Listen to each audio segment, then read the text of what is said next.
Hey guys, welcome back to the Franchise Tag Podcast, Season 2, Episode 3. We're going to be going over our PickEms results, which were not glamorous this week, and then a little bit of game-by-game recap, some other stories, and then some injury talk, as that's been this week, unfortunately. So we'll start off with the PickEms results. I went 8-8, which it did not look good. Again, I'm awful picking the early games. I should just flip whatever I'm thinking. Just pick and then just be like, nope, opposite of that, and I'd probably do a little better. But I picked the Dolphins, I picked the Ravens. Surprisingly, somehow the Ravens lost. And then I picked the Chargers, who won. Cowboys, Lions, and Colts all lost, and I picked all of them. The Browns beat the Jaguars, which was one of ours that we disagreed on, and I'm happy to have picked on the right side of that. Unfortunately, it was the Browns. And then I picked the 49ers over the Vikings, which didn't happen. I picked the Seahawks, Jets, Commanders, Steelers, Chiefs, and Texans all correct, and got the Rams over Cardinals wrong, and the Eagles over the Falcons wrong. Another shocker this week. Yep, I went ahead and I had gotten my worst ever, actually. I went and checked last year's Pick'ems. My worst week ever of Pick'ems. This week I went 6-10. I missed on the Dolphins, Ravens, the Cowboys, Lions, the Colts, the Jags, 49ers, Titans, and Rams, and Eagles. All of those I picked to win. All of them lost. My only winners were my lock of the week with the Chargers over the Panthers, the Seahawks over the Patriots, Commanders over Giants, and the Steelers, Broncos, Chiefs over Bengals, Texans over Bears. Hopefully I figure it out for this week's Pick'ems. Yeah, I'm really not looking forward to them this week, just because, man, last week went so great. So great. I never mentioned, but my lock of the Commanders over the Giants hit on that last-second field goal, and I'm glad to have not gone with one of my safe locks of the Ravens or the 49ers, because I was very close to doing that. Yeah, man, it's just a rough week. It's the NFL week from hell. Facts. All right, let's go ahead and get into, You started off with the doc here at the Saints, and that's another team that after we saw how they kind of dismantled the Browns week 1, we thought the Cowboys are kind of going to be good and legit, and then the Saints pull up to like what happened there like in Dallas. Yeah, Saints boat raced them. Yeah, and Saints week 1, they did great. Cool. It was against the Panthers. So we were just like, the Panthers just still suck. And they do. We see that now. We acknowledge that the Panthers do in fact suck. But the Cowboys, that was supposed to be like a real test for the Saints. And by real test, I mean they were supposed to get whooped. And the fun stat that's been going around for the Saints is that this year they've had 15 offensive drives and scored on all 15 of them, whether that be field goals, touchdowns. But Derek Carr is looking confident. Yeah. Alvin Kamara is looking like a top running back in the league. And it's just I know there was a lot of hate for their offensive coordinator. I didn't know how justified it actually was. Yeah, the scheme is coming together very well under Kubiak. And damn, if this is a thing that we can keep seeing, they will run away with the division safely. Yeah. Now, I mean, I do feel... Now, finish up anything you have on the Saints, because I had a little thought pop into my head real quick. Well, I was going to go to the Falcons because that's same division, and we were gonna be talking division there. But I just... bad. Okay. Because I'm switching it up, because I realized that, last week we kind of debuted Game of the Week, Shit Show of the Week, all right? Show of the Week, that was a shit show of the week, all right? They won with no touchdowns, but 21 points. Don't want to talk about that. Game of the Week, baby. We also, come on, we kind of missed the mark with that one. Hey, but it was a game. It was in all the headlines for all the It was a game that people were not really wanting to tune into, but they were watching with like when you don't want to look at a car crash, but yeah, that game was a car peak. Unfortunately. So sorry, we kind of missed the mark with our game of the week, but shit show of the week, we told you what not to watch, and we were right. I wouldn't have wanted to watch that game either. So Yeah, you can transition to whatever you would like. Yeah, so the Falcons, if we're just getting off the Saints and talking about how good they look, the Falcons, like, they beat the Eagles, which is cool and all, but I don't think the Eagles are that good anymore. Like, I don't. In week one, they beat the Packers. That's cool and all, but man, you just lost to the Falcons, and the Falcons didn't look great in week one. They looked a lot better, like a lot better this week. I think Kirk just got more confident and moved around a little bit more. He looked a little bit better. Yeah. But I will note that I did fall asleep during that game. Unironically, was watching it on my phone because I don't get ABC. I just had NFL Plus, and so I was watching it on my phone. Put my head down on my pillow. Woke up an hour and a half later, and I was like, "Man, it's the second half. That's crazy." Yeah, I was the inverse where I didn't watch the game up until the last 2 minutes, and I was enthralled because that was the 2 minute drill. Kirk was just dinking. I won't even say dinking and doinking. He was No, slicing he and was. dicing. He was Yeah, going crazy. I Darnell watched that too Mooney, many times. some big plays, and the Eagles. I'm just very happy that they didn't win, despite them being my pick'ems. I have a lot more expectations for the Falcons than the Eagles this year, so I'm glad that even though I only saw the last 2 minutes, that in the last 2 minutes the Falcons pulled it together, made it look good. Yeah, I can then. Go I ended up watching that last drive of the Falcons later on, like today. I saw it come across my feed, and I was like, "Ah, nice! I get to watch the good part of that game." And if I could have skipped the rest of the game and just watched that 2 minute drive or that last minute drive, absolutely would have done it. Darnell Mooney had some nice catches on that, so it's cool to see him getting involved. Mm-hmm. If you want to head into the next thing. Yeah, I'll bounce us into our fandom teams now to go over those games of this week. You had touched on it already, Seahawks Patriots, and I'll let you get into that in a second. But the Lions Buccaneers game, that was painful. The Bucks. I'd say the Lions have honestly played the Bucks, the Seahawks, the like kind of a lot. They keep putting them on our schedule, so they're almost like kind of rivalry esque under Dan Campbell. And the Buccaneers, they come into Ford Field, and we're feeling pretty good about it. Everything's matching up pretty good, but the offense has just struggled this season. And I was like, okay, statistically through the NFL, the offense has not been what it has been.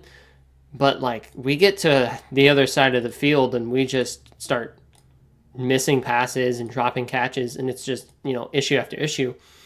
And then we have, which do you know anything about the 2 minute drill before half? Nope. Okay. Nothing. Then we have a 2 minute drill before half where the offense is going and it looks really good, and we kind of flub away our timeouts. We have a little check down to a hitch, call a timeout, and we got a little timeout happy when I feel there could have been some hurry up spike attempts. So there's like 12 seconds left in the half. And more than 12 seconds. But at the end of this play that I'm about to discuss, there was 12 seconds left in the half. The Lions, they have a pass. They have no timeouts. And so they run hurry up. They're going to spike the ball. This was within the 20-yard line of the Bucks. So, yeah, you wanted a red zone touchdown, but we're going to settle for the field goal. Head into half. We'll be okay. However, there was 18 men on that field at the time of the snap and the spike because Dan had been saying, okay, we're going to hurry up and we're going to get the field goal out there. And I think he might have been calling for field goal unit to get ready for post spike and called it a little early. So a lot of people kind of ran out onto the field. So 18 people on the field immediately following like, okay, we need this. And so they spiked the ball. And with the penalty and the runoff, there was no more time left in the quarter, the half. So they went into the locker room with no points at all. I did see that play specifically. Yeah. I saw somebody I just saw the post. I didn't see the context of it, but that's crazy, man. Yeah. The first drive that looked really good for the game, and then it ends that way. You come out for the second half, and then the final 2 minutes, we have the ball twice, and we're trying to get a touchdown because we're down by 4, so we need a touchdown. And it's like, if those 3 points were there, we could have just ran the clock, kneeled, had the ball on their side of the field, taken another field goal. But that flub really like sets the team back that importantly later in the game. That was really tough. Rounding off the Lions as my first part of my fandom, and now onto the Bengals Chiefs game, which came down to the wire just like all of their matchups do, and it again ended on basically the Bengals defense falling apart, like just not forgetting rules, I guess, at the end. There was the playoff appearance of a nice penalty at the end, which put Mahomes, who was being pushed out of bounds, even closer to the field goal range and allowed that to happen. And then this week it was a pass interference that was clearly pass interference, just super late in the game, letting the Chiefs again get another win over them due to these defensive mistakes that they make in those final crucial minutes against the Chiefs. It always seems to happen. Yeah. And moving on to my fandom, the Patriots, shout out, it was rough. It was a good game. We played fine up until in overtime. There was kind of a bullshit defensive pass interference call. Tyler Lockett was the one that was interfered, and he went up to Jonathan Jones after the game and said, yeah, that shouldn't have been pass interference. And that is what put the Seahawks well within field goal range to win it. Obviously, who knows? They may have driven down the field and scored anyways, but it's just really annoying to be that close to being 2-0 in a season where we're supposed to be very fully rebuilding, and it to be ripped out of our hands by a stupid fucking penalty by the stupid fucking refs. But anywho, that's my anger. I didn't have very much of it because I didn't expect to be in that game at all. Yeah, I guess a little bit of bonus ref anger can be directed at the first play of the Lions offense, because there was a DPI which held back a wide receiver, which then allowed a pass to be picked. And then that was then, the first pass of the game was a pick. Kind of set the tone for how the rest of the game would go, not going to lie. Just a whole lot of not great offense. But that one was actually not great offense that didn't deserve to not be great offense. But that will end off our game by game recap. We, there's a couple things in here that we don't have a whole lot to talk about, like, the 49ers and Ravens. Like, we don't want to get too deep into all of those just shocking, top dogs kind of faltering in there. Any given Sunday, Any given Sunday. Yeah. One thing I want to say is that the Rams, that was scary. We'll get into that a little later. But the Rams losing by how much they did after, Lions and them had a pretty close matchup, and now the Lions play the Cardinals next week. I'm like, not a fan of that. Yeah. But we can touch on all of that in the pick'ems and later in the podcast here. You can segue us into this next part. Yeah, actually, these next 2 points, they are all indirectly related to the Bears, if you think about it. Because we've got the first point see it pretty quick. Is Justin Fields, right? He's, I wouldn't say ballin'. I know you responded to that tweet earlier, and you were like, we need to look at what ballin' means, my guy. But I think that he's doing what he needs to do. He's doing exactly what he needs to do. He's playing safe football. He's not turning the ball over. He's getting the yards on the ground, not a ton of them, but he's getting enough. He's putting the team in a position to score, and they're winning games. And that is, bottom line, the most important thing. They are winning games. The players, I'm sure, like Fields because he's been well liked in Chicago and I'm sure in Pittsburgh. And he's a fun player that can provide a spark plug if they need to. I don't think Russ can provide that spark. I think that ultimately, if it came down to it, if there was like, okay, no, this game is actually coming down to the wire. We're not winning by kicking 7 field goals, If that's the case, Fields is the guy over Russ. That is just my personal opinion. I've been a Fields guy the whole time, and I think that he is just better than Russ. And I think that them being so cautious with this Russ calf injury that was just like kind of mentioned before week 1, it was like, yeah, his calf felt a little tight, so he might not play, but we'll see. He probably will, but he might not. Justin Fields is starting for the 3rd week in a row. Russ's calf is just really bothering him right now. So the second point that we've got, and I'll kind of tie these together, is Bryce Young being benched. And the reason that obviously relates to the Bears is they shipped off their souls and their future for Bryce Young. Yeah. And Bryce Young could not repopulate the souls of the Panthers organization. Now, where should Russ go? Because Steelers, I don't think he's bad enough to be a backup quarterback. I think there are worse starting quarterbacks in the league. And two, where should Bryce Young go? What's next for him? Are the Panthers gonna keep him and just bench him for the year and see if they can pick up some offensive linemen in the next draft and throw him back out there and then realize that he's not the answer a year down the line and have to wait another year to get another quarterback? Or do they ship him off for a third-round pick from some team who's like, we could use him? And then for Russ, what team throws a sixth-rounder at the Steelers or a fourth-rounder that replenishes Justin Fields' pick that is being taken for him starting the whole year? And I think I would like to hear what you have to say about it, but I have a specific landing spot that I would like to see. For Russ, I definitely want Russ, like, they're not gonna make it far running like a, two quarterback system of like, okay, well, Justin Fields had his issues, so we're gonna put in Russ, and then okay, Russ is not gonna do good. I just don't believe that he would. So, you then transition back to Justin Fields, who we already benched him. He doesn't, he's got some confidence things already from Bears, and let's just go ahead and keep adding on to that. So Russ definitely, I think, should be on the move. It very well could be a thing that like, oh, his calf isn't tight anymore. Let's put him in for week 4 and 5 and 6. And hopefully he's playing good. And maybe we get a good pick if someone has a quarterback go down. And we can go back to Justin, who we're still confident in. But, or, vice versa, of like if Russ is actually playing really well, if he's balling past the definition used in that tweet. Shout out to Twitters, by the way, down link in the description. And, then they stick with Russ and they ship off Justin Fields. They don't have him start the full year, but they get some extra pick, stuff for him because he showed in the first few weeks, he can play well. So either way, I feel like the Steelers shouldn't hold both of them. Like, Russ is a great, discount due to his Broncos contract. Fields is a great discount for this year, but you're going to have to pay one of them. You're not going to keep both of them and keep kind of fluctuating between like, oh, well, we think he's better, or we think he's better. You just want to kind of offload one, get the full confidence, full team behind him.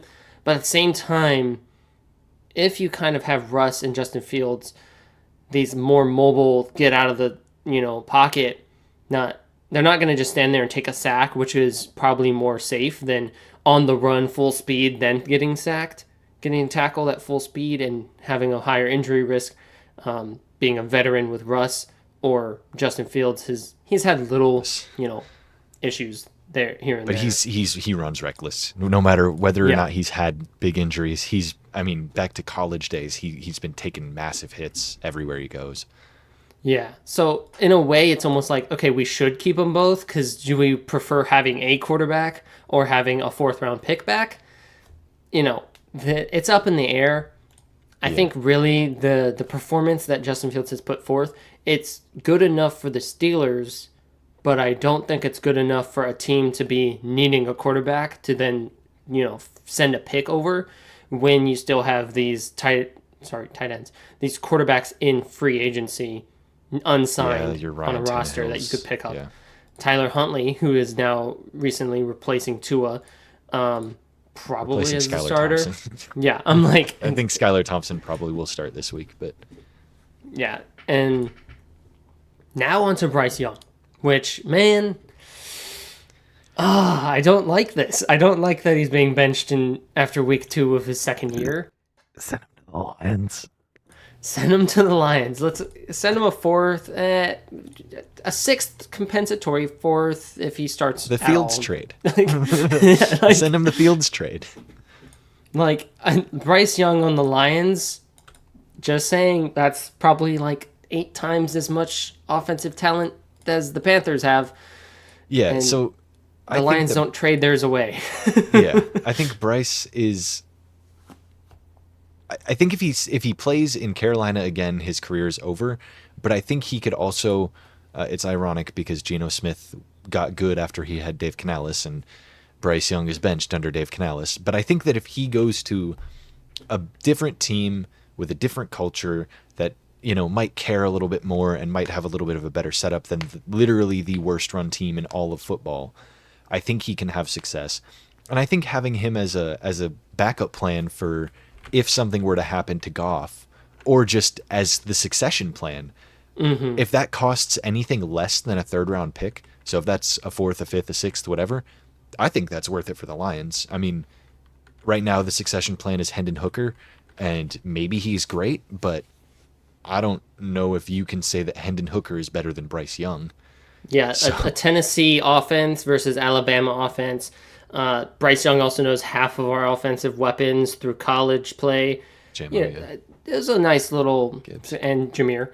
There's a nice little succession plan there, but like, I think that Bryce Young right now is definitely like there's aspects outside of his play on the football field as to why he's being benched.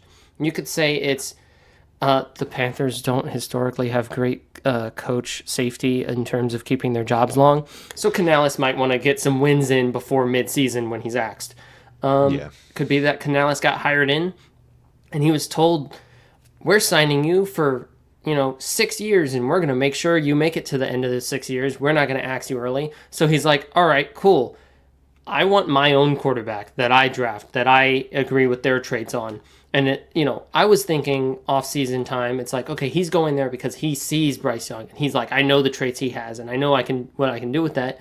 It could be that talk with ownership was completely, flipped on my perception of it, and it's that, oh, I actually don't have to stick with this. They know that there's not a lot of talent. They've given me a bunch of years to rebuild.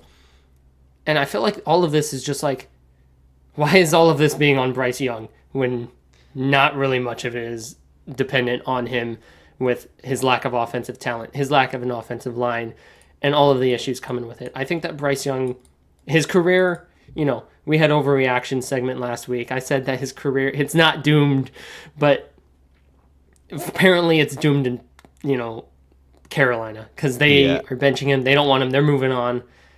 I just hope he goes somewhere else where he gets decent coaching and hopefully a veteran quarterback to sit behind. Yeah. Just to, have a year of, okay, now I get to learn a system without it changing. He's been dealt the short stick here. Give him to the Lions, a veteran quarterback like Jared Goff, and a very, also unironically, like not just making jokes, but the system and I feel like the support there, not just like the physical tools on the field, but the vibes in that locker room and how behind the coach and quarterback and how cohesive everything is exactly what Bryce needs. He had the talents and the traits that made him go first overall. You don't go first overall for no reason, especially now. Like, you could go very high in the draft for the wrong reasons, like Zach Wilson, like Trey Lance. But I feel like if we're in this day and age where we know what works and what doesn't, you don't go number one for nothing. We're not going to have another Jamarcus Russell, knock on wood, of course. But I don't see that happening. I don't see that being a possibility that he's that bad. Especially when you can tell how much he wants to win. And that was Jamarcus's problem, is he just didn't care. So he wasn't going to be watching film. He wasn't going to be getting better. You can see flashes of Bryce Young, but they're just flashes because it's a little glimpse, because there's pressure in 0.5 seconds off.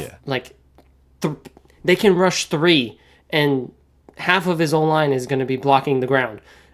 I don't know how it happens every play in and play out, but it happens. And I don't understand the idea of benching him. Andy Dalton's proven to be a good veteran. He's won for teams after the Bengals. And I'm not dissing him at all. It's just like,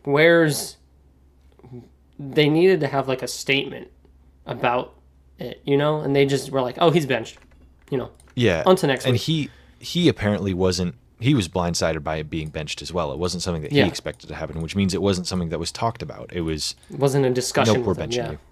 It was just like, let's announce it and tell Bryce at the same time. And it wasn't. So it was a decision that was made and not something that was argued. But that's a lot of talk about some mid-ass Panthers. So we can move off of that into the main reason this is the NFL week from hell, and that is injuries. They've been rampant this season, and they just kind of, it boiled over this week.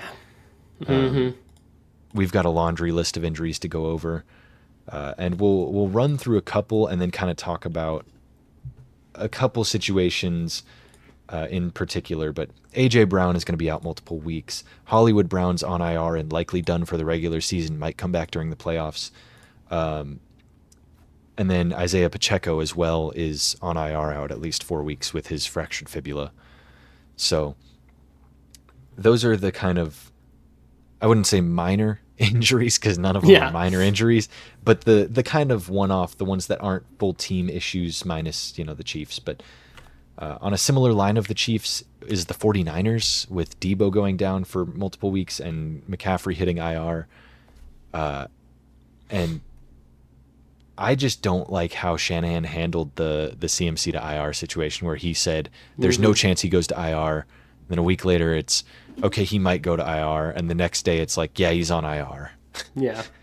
It's the injury situation, especially with that whole way that everyone got on Jordan Mason for saying when he was named starter, like, there's a little weird stuff going on with Shanahan and reporting these injuries and their severity.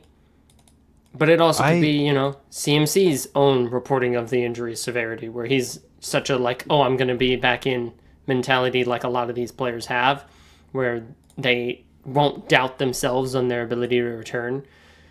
And then, it's actually worse than they perceived. Yeah, and I think that what I interpreted from Jordan Mason versus what Shanahan said is Shanahan probably told him, hey, just in case, he probably said on Friday, just in case, get ready to start. Prepare like you're going to be starting. CMC's probably going to go, but just in case he doesn't, we need you ready because running is a huge part of the game plan.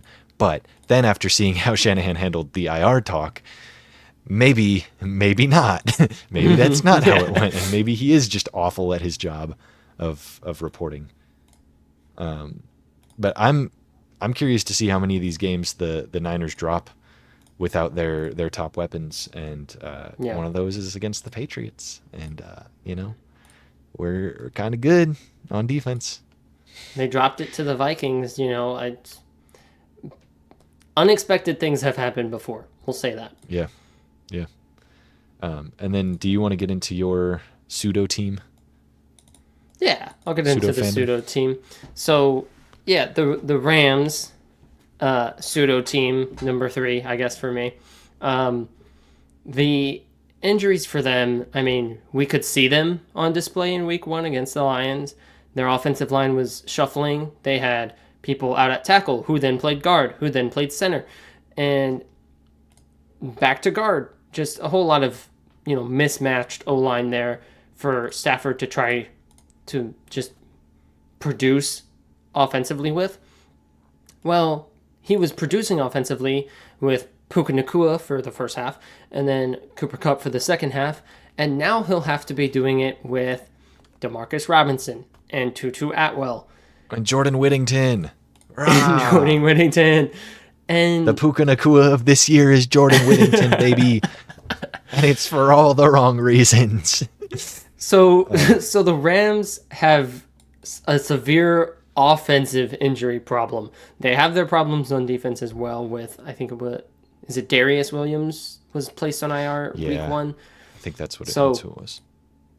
They're having some team-wide injury issues, but the offense is taking it especially hard. And you put a little note here of which wide receiver would step up for this Rams offense in the absence of Kupp and Nacua. And I immediately am going it's going to be Demarcus Robinson. He's played with good quarterbacks. He's played good this year with some of the plays, some of his zone reading just knowing when to throttle up and down through zones. So I'd have him as there. But Tutu Atwell's sneaky there. And, of course, the Puka Nacua of this year. Yeah, he's also an option there. Like, yeah, I've seen so many, like, your typical social media fantasy gurus that are like, pick up this guy on the waiver wire. This guy's a league winner. And they're all talking about Jordan Whittington. And I'm like, see, I've watched the games, right? Demarcus Robinson is the one in that offense without Nacua and Kupp. I'm sorry. There's no other answer. Like, Tutu can produce from the slot. Absolutely. He's going to be a part of that offense. But pretending that Jordan Whittington, and this is going to backfire on me horrifically if Jordan Whittington ends up going rookie of the year status. But talking like he's going to be the one in the offense when he's a rookie being brought in, and Demarcus Robinson is a guy who's been producing in this offense already, I just don't see it. Like, and he's got more years in it too. Like, yeah, and I know Puka did it last year, but Demarcus Robinson is just all like Puka was producing because of some other injuries, and so he had to be forced into that role, and so he was good. Demarcus Robinson is now being put into that role, and he is good. So I think it's more of Demarcus Robinson is this year's Puka Nacua, and less Jordan Whittington is, when Jordan Whittington's probably going to end up being the third option. He hasn't shown me enough in his, albeit limited experience. Yeah, let's just say he can be that great. Using the term the new Puka Nacua is a little weird given the records that he broke. Yes, it's not something we should depend on. Yeah, let's see that again. Who's going to do that this year?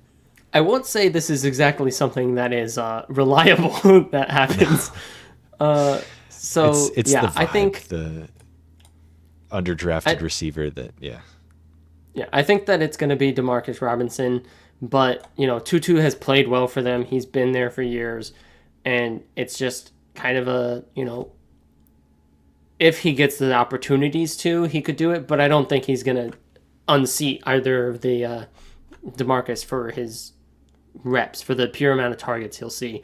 But man, the Rams are going to be in for a rough stretch here. I know that they have the 49ers next week. They have the Bears after that. Like they don't have, a Panthers in their lineup exactly to kind of bully up on and get a win in this stretch. They're going to have to fight hard, and they lost by a pretty large margin this past week. So they really need someone to step up quick with all these injuries coming. And hopefully some of those injuries start clearing up and they start getting healthier too. Yeah. Alrighty. And now into our last topic of the injuries. Yeah. It's time to talk about Tua. It's not easy, but we're going to get into it. And we're going to be talking about this not just as what happened this week, not just as what happened in 2022, but as a full look at his career so far. And we're going to be taking a look at asking a deep question of whether or not he should call it quits at the end of it. But we'll set the stage first, if you will. Yeah. So he obviously did very well at Alabama. He was put in for Jalen Hurts and won the 2018 national championship, was that the 2018 one? He won a national championship after being subbed in for Jalen Hurts. He was drafted 5th overall to the Dolphins, and he was supposed to be the guy for Miami, and so far he has been.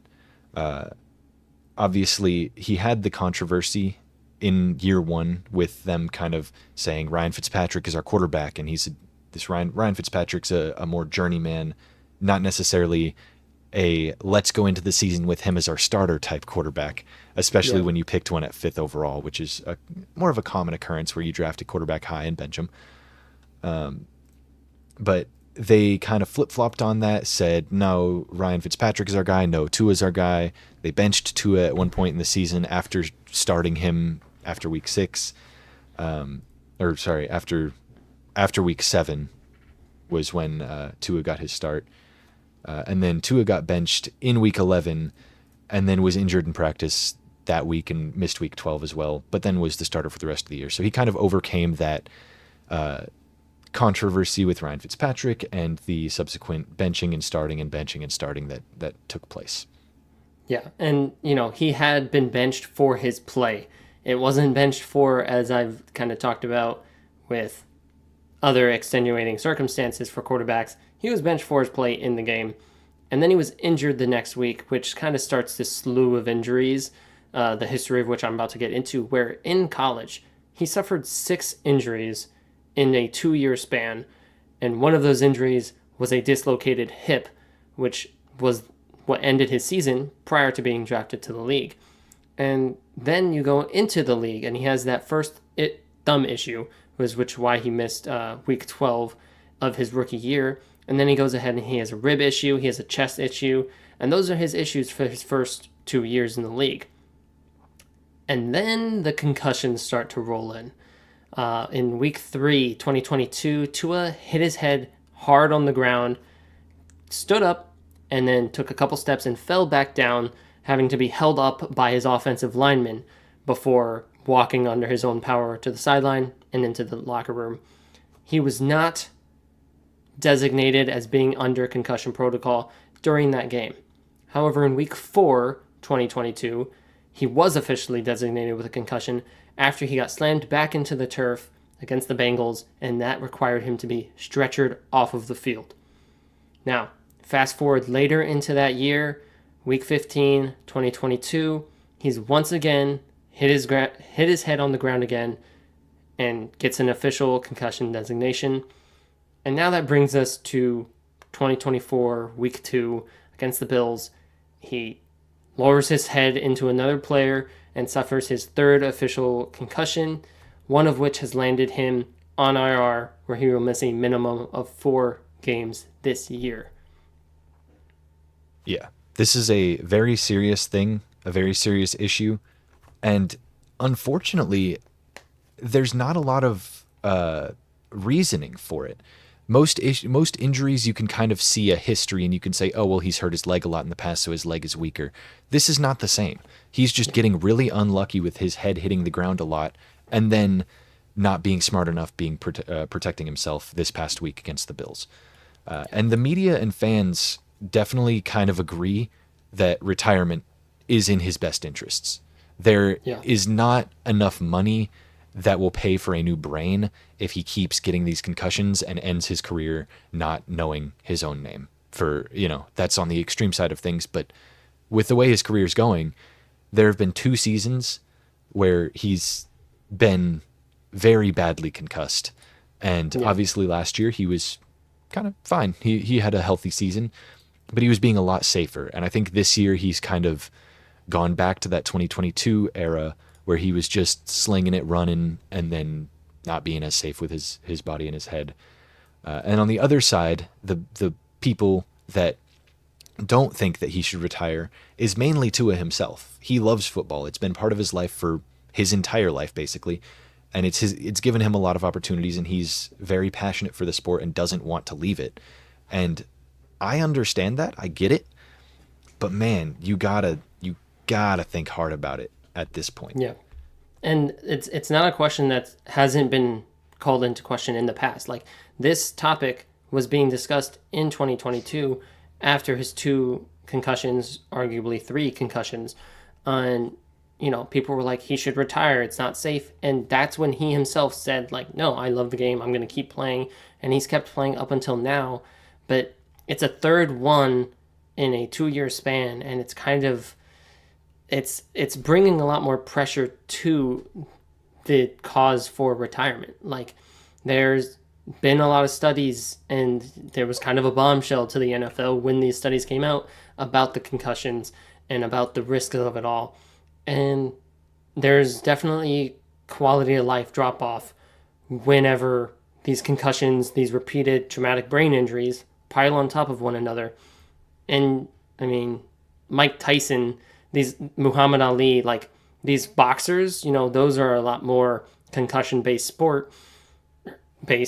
but it's a lot more frequent in the sport to have a concussion, and we see heavily some decline in their health.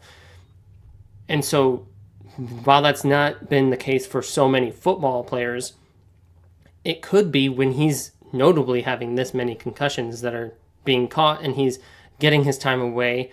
But there's really no way to just strengthen your brain to be like, yeah, don't get concussed. It's not a muscle that you can strengthen to rehab from. It's just something that happens and you have to go on with it. And that's a great point for why he should retire, is like, you can't rehab this. There's no cure for the injury you will sustain long term after this concussion. And to further that point of he should retire, he's sustained 3 official concussions, a 4th that is very likely a concussion, and countless others in practice, in games. There are so many unreported concussions in the NFL, and it's happening less and less now that there is a third party that tells you whether or not you have a concussion. It's not up to the team anymore. But regardless of whether that third party is there, they aren't catching everything. There are concussions that go unreported. And the fact that he's had these that are this bad, he's gone a year without one, and then he hit his head against a player, and his hands immediately were seizing up again, and it was back to that sign of a really bad concussion, is just the biggest argument for his retirement, is that they aren't becoming less severe. Yeah. Now, his arguments for playing is that he's, not a great argument, but he's still got the talent. He's still got the potential to lead the Dolphins. He's the starting quarterback, and his role is important. And so if he truly believes that that role is that important, that he needs to go out there for his brothers on the field, that he will do that. And his mind is probably operating in that mode where he's like, I need to be out there for them. And there is also medical advances, and concussion care is getting better, but not that much better. Like, it's getting better, and it's better than it was back in the early days of football, but it is not good enough that he should keep playing, in my opinion. So I guess to officially state my final thoughts, he's got to retire. He's got to look at it big picture, his family, his wife, his kids, and just say, I need to be around for them, and call it quits. Yeah, he needs to cognitively be there for them, and through their development, through their growth. He shouldn't be regressing in his brain activity at the age of this stage of life that he's in. You shouldn't be battling the things that he could be if these concussions continue. Unfortunately, football isn't a sport that you can just be safe at. There's no way to guarantee your head won't come under any more trauma. So I'm also on that boat of, it's best to retire, but I understand that it's going to be a very tough decision for the player himself to come to, especially with support from others who might, lean him towards continuing to play. Yeah. Yeah, I think that's going to just about finish our thoughts on Tua. Let us know, obviously, comments down below. Let us know what you think should happen. I think that the general consensus is that he should retire. I don't think he will, and I think that's the worst part of it, is that he's not going to. But I can agree with that. On a lighter note, we can get into this week's PickEms, which I have not made. So we'll be doing this as we go, baby. Hooray. All right, let's hear the matchups. Yeah, Thursday Night Football, we got Patriots going to New York. Actually, not going to New York. They're going to East Rutherford, New Jersey to play the Jets. I picked against them 2 weeks straight. I was right on one, wrong on one, and I will be rocking with my Patriots. Go Pats, beat the Jets. It's the Jets. I don't care that they might be a better football team. They are still the Jets, and we are still the Patriots.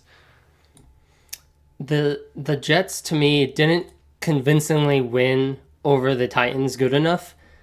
I'm going to go with the Patriots here because, we've seen Aaron Rodgers completely avoid one side of the field in week 1, played a little better in week 2, but he's still kind of getting under the hang of it. So against a defense that is, good, I got Patriots here.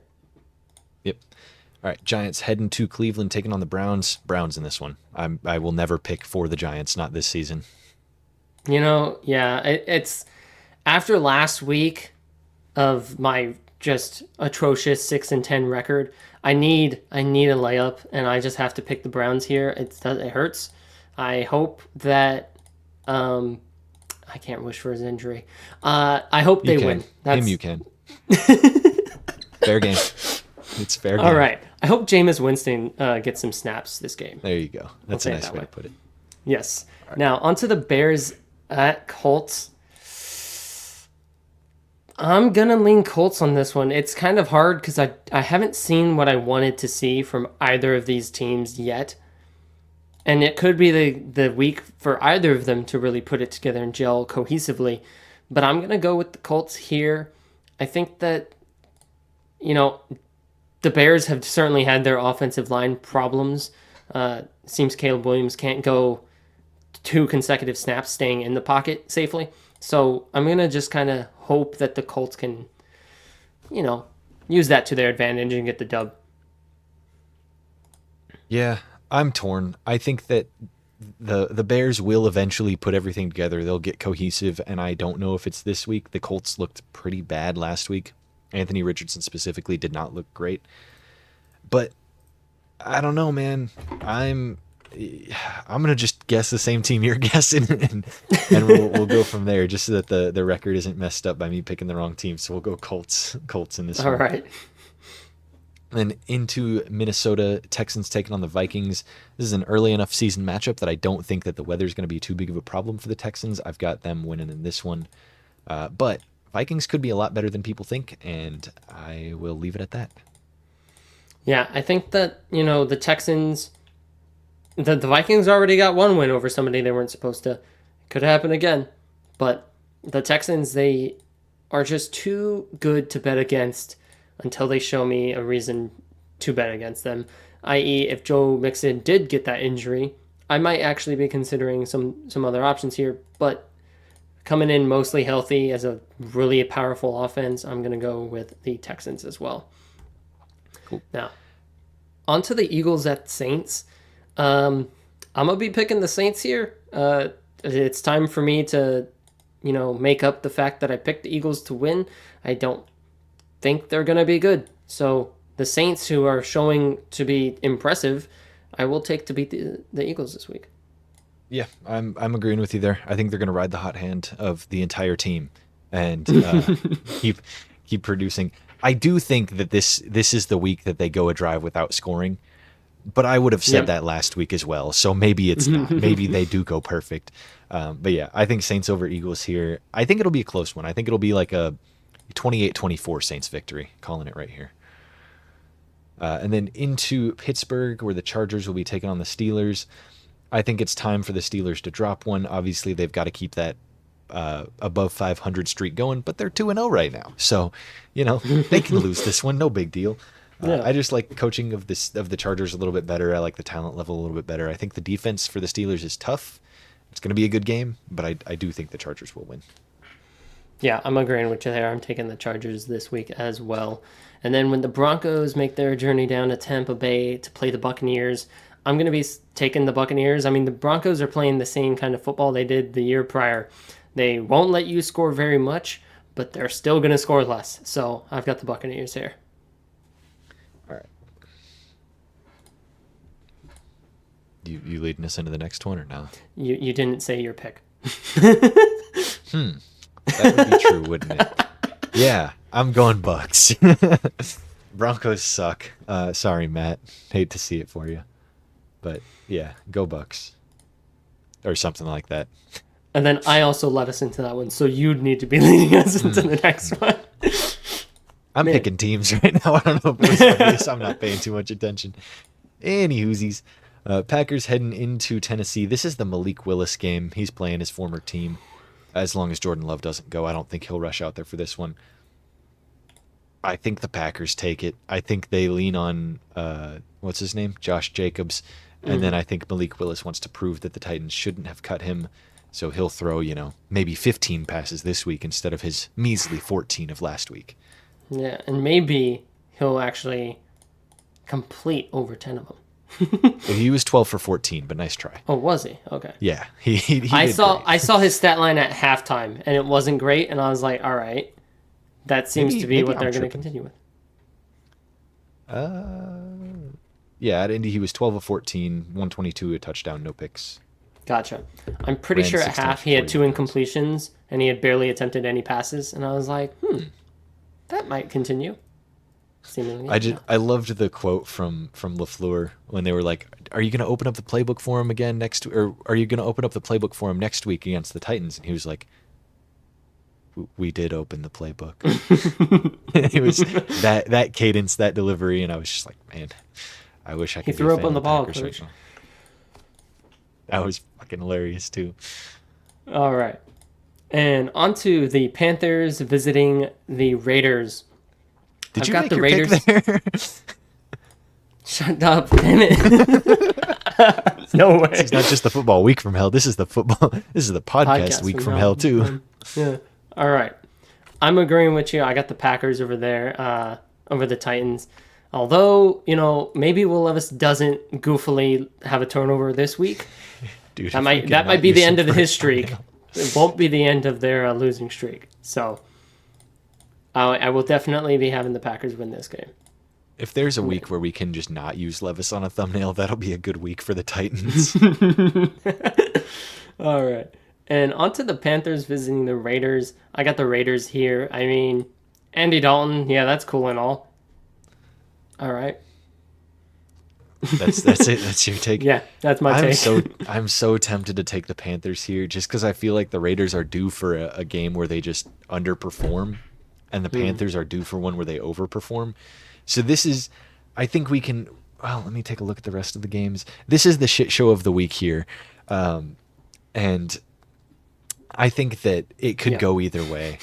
I am going to take the Raiders just because it's the safe option, but I guess put this one on upset alert if you can call it that when the Raiders are playing a football game, and we'll go from there into Seattle with the Dolphins taking on the Seahawks. Dolphins sans Tua for 4 weeks. I think that Tyler Huntley will be the starter in week 4. I don't think he will be in week 3. And I think that for that reason, the Seahawks are going to take this one with a Tua-less Dolphins and a Skylar Thompson-led Dolphins, more importantly. I don't think that they have as hot of a week as they can, and I think the Seahawks just eat them up. Nom nom. Nom nom. I'm gonna agree with you there. I got the Seahawks this week. It was hard enough to watch the Dolphins try to produce with Tua. I don't believe they'll be producing much better with whoever they have start for quarterback. Yeah. Now, onto the Lions taking on the Cardinals, who are defending Arizona. This one's really tough because the Cardinals showed their hand. They showed that they can be great, and they showed that they can be great against a team that the Lions barely beat. And the Lions are faltering. So I'm going to ride momentum. I'm going to have the Cardinals win this one. Dang, picking against your Lions is crazy. I agree with you, though. I think the Cardinals got this one. I think that the Lions DBs are improved, but not enough, and that Marv and the human Dortch will go ahead and the human torch them for a victory. Yeah. Go I'll Greg say it Dortch. this way. Woo. I don't think it's going to be a high-scoring game. I think that, we match up defensively pretty well for the Cardinals, but I just don't think many touchdowns will be scored in this one. For some reason, my mind just immediately goes to the Lions playing the Bears with Justin Fields, and anytime that happened, there was always just a couple of plays and where the Fields Ravens would break loose. Yeah. So I don't think they're great against mobile quarterbacks. Yeah. And Kyler is a very mobile quarterback, so I think that he will do things against the Lions that you would not like to see. Mm-hmm. We tend to run spies. The spies just are always slower than the quarterbacks. The spy is Dan Campbell. He's out on the field again. We can't get him off. All right. Am I leading this one in, or are you? Yep, you are. Okay. And now down to Dallas, where the Ravens play the Cowboys. I think the Ravens bounce back from their pathetic, pitiful loss to the Raiders. I think they realize that they are, in fact, a football team, and they beat the Cowboys here. And the Cowboys realize that Mike McCarthy is not a real football coach. He's a fake one. He's not real. Nice. I've also got the Ravens in this one. The Ravens need that get back game. and saying that on 2, the Cowboys had their day to shine in week 1. I don't think they shine this week. Ravens all the way for this one. Now for the 49ers visiting the Rams. The Rams hardly have an offense, but it's so hard to say that they're not going to win it. But I'm still going to lean 49ers. I mean, out of teams, and you're looking at both of them lined up next to each other, you probably got a full 52-man roster of just people who are hurt. And, more of them are Rams than 49ers. So I'll go 49ers. Yeah, I think that this is also going to be a very difficult game to predict. We've got injured teams, a lot of injuries across the board, especially on the Rams, but 49ers missing Debo and CMC, and Brock Purdy doesn't typically do well when he's missing his starters. He's been fine so far, but he's definitely shown a step back without CMC, and I think he'll take another step back without Debo. However, I don't think the Rams pull this one out after losing a pretty big dud to the Cardinals. I don't think the Cardinals defense is that good, and I think the 49ers defense is very good. So for them to go against a tougher defense with a more depleted team, I don't think it turns out well for them. Yeah, another point to be made is that Shanahan historically wins over McVay. So scheme versus scheme, and you kind of have to boil it down to that with the amount of injuries we got. I'm going to go Niners here. Next, we have the Chiefs at Falcons. I'm going to take Chiefs here. Very close win over the Bengals. And the Bengals have at least showed more, we'll say, complete games. They're not putting it together just at the end like the Falcons did last week. So I'm going to be leaning the Chiefs despite the fact that they're going to be making some adjustments on the fly given their injuries as well. Yeah. I also have the Chiefs pretty easily in this one. I don't think that there's any questions about who's winning that one. And then into Buffalo, the only game in New York ever. And the Jaguars will be taking on the Bills. I don't think the Jaguars are very good, unfortunately. I have my views on them have basically done a full 180 and flipped into them being a very bad team in the NFL. So I will be taking the Bills in this one, who I think did not take a step back after losing all their pieces. Yeah, I think that it's funny because I came in with like this perception this year. Jags, they're not going to be that great. They're probably not going to make playoffs, and there'll be a lot of questions staffing wise at the end of the year. And I'm starting to gain belief in them that they might be able to do something, but it's not going to happen this week. It's not going to happen against the Bills. So this week is going to be another Bills victory. And then for the final game of the week, we have the Commanders at Bengals for Monday Night Football. I've got the Bengals here. I mean, it's Joe Burrow against a team that just didn't have an offensive touchdown, and they might be getting T. Higgins back. Maybe. Having more offensive weapons never hurt anybody. So I'm going to be going Bengals here. I am agreeing with you there, Bengals for sure. I think that Jamar Chase, it's funny to say that he has to develop chemistry with Joe Burrow, but as the season goes on, as he gets back into the practice facility and is actually practicing week in, week out with Burrow again, I think that they will be even better. They've definitely taken a step back from their, days of the past, but I think they'll get back to that form, and I think this might be the week to do it. We've established our shit show of the week before we get into locks. We've established our shit show of the Raiders and Panthers. Do you have any nods for the game of the week? Because I've got one, and I don't know if you'll agree with it or not, but I'm heavily leaning towards it.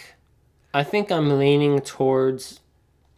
It's odd, considering some of the other things I see here, but I'm kind of leaning towards the Ravens Cowboys being a high scoring game. That's fair. At bare minimum. Okay. I was oddly leaning Cardinals Lions. I think both teams have potential to be very good, and I think that it could be a very fun game to watch, if not super high scoring. But I do think that there will be probably more than 40 points scored in the game. I did say that the Cardinals last week were going to be hosting the game of the week, and they did, for if you're a Cardinals fan and not a Rams fan, or if you don't like watching blowouts. Yeah, it's kind of tough. I imagine both of these matchups will be close. It's just We can lean Ravens Cowboys because I do see that as kind of a better overall game, maybe yeah. higher scoring as well. You got two teams who have been like the top of conferences of the past, rival conferences, and just can't put it together in the playoffs. This could be a very I'm not gonna say it's a Super Bowl preview, but it could be. I'm not exactly super faithful either of it. But if these teams could perform in the playoffs, this would be a Super Bowl preview because we know yeah, they'll both get there. Yeah, we know they'll get there. We don't know that they're gonna make it that deep. But yeah, well, Ravens are 0-2 right now. It's rough. Yeah. But yeah, I also think Cowboys and Ravens are both coming off some losses that they maybe didn't expect to have, and I think that'll make both of them play a little harder this week. So we'll go with agree with that. Yeah. Ravens Cowboys is our game of the week, and we'll go with Panthers at Raiders as our shit show of the week. And now we get into locks, and I'm curious to hear what you have to say. I'm going to let you lead this one off and get your pick out of the way before I go ahead and pick. Yeah, Bengals Commanders is a great option here, but I'm going to lean Browns Giants. You did it last week, locking the Giants opponent, and with my whole I'm going to pick a different team every time, the Browns are someone I probably would have left off the list, but this week, this matchup, I think I can put them on the list, and I think they'll actually come away with a good win. I'm going to go ahead. So I was going to take the Browns over the Giants. I was pretty tempted on that one, which is why I let you go first, because I didn't want to do the thing where I steal a good game again. I am going to do a very unorthodox thing and pick a lock that I actually don't necessarily agree with as the most likely option, but it's the Jets. I gotta pick against them, and I'm locking the Patriots to win over the Jets, and I'm go Patriots. I got the Revis jersey to my left that you can't see, but Jets Patriots gotta shout out Revis and stuff. I honestly don't see another game that I am confident in, but that I also think is a worthy lock. Because like you said, we're trying to get the teams that aren't that great out of the way with our locks so that we can save, if there's a couple weeks left and we still haven't used the Chiefs as a lock. That'd be amazing, So going with the Patriots here, that rule also kind of makes it so that we have more fun locks than just, I think this team's playing the Panthers and they're going to win. Oh, yeah, Panthers, Chargers, Giants. Last week, we were a little lame with it, let's be honest. But we do want to kind of keep it more interesting, more down to the wire, not, our lock of the week won and it's the second quarter. So, yeah. With that rounds off today's episode, this week's podcast. And any closing statements? Yeah, leave your thoughts down in the comments below on the Tua situation for sure. Leave your thoughts about other injuries, where you think Bryce Young and Russ should go. Let us know some fun spots they could land. If you've lasted this long in the video, thank you so much. Greatly appreciate it. Definitely check that subscribe button. Make sure that you have hit it. Ring that little bell. See when we post our segments and full episodes. We typically will post a little segment, a little teaser for the podcast, if you will, the day before it launches. So that's always fun to check out. And then follow our Twitters for some instant takes on things that are going on. We'll be posting on those all year long. And something we should mention at the top of episodes but continually forget is check out the Spotify if you prefer your podcast to come via the ear instead of via the eyes. But with that, but we also post the video on Spotify, so if you just want to support us there too, that's cool. True enough. But with that, deuces.